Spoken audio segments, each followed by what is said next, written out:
Let me start with recalling that EU, Japan and US are among the biggest donors to the Syrian people regarding this crisis.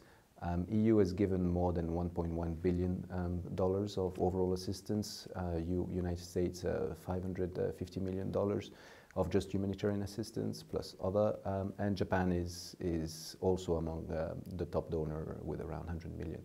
So they are on a very, very strong foot to call the other to help with this incredible, staggering amount of $4.4 billion.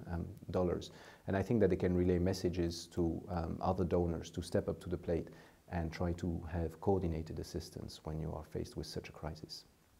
And the other thing that EU, Japan and US have to do is to realize that this is a protracted crisis and come with a package of instruments that link short-term assistance, humanitarian, and longer-term, because this crisis is there to stay.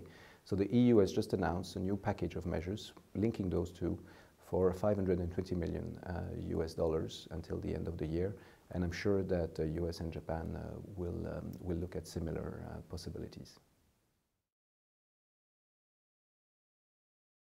So I was at the border between Syria and Jordan, and also to Lebanon. I was not in Syria.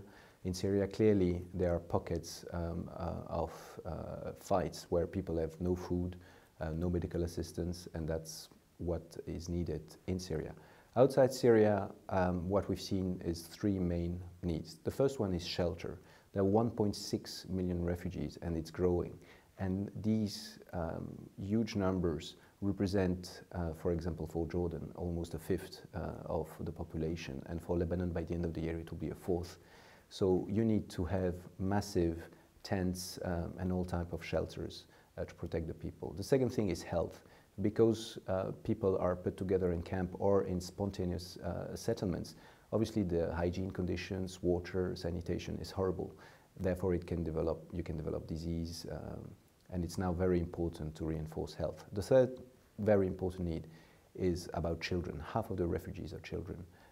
It's a lost generation for Syria. So those children have to be taken care of, looking at psychosocial support and schooling.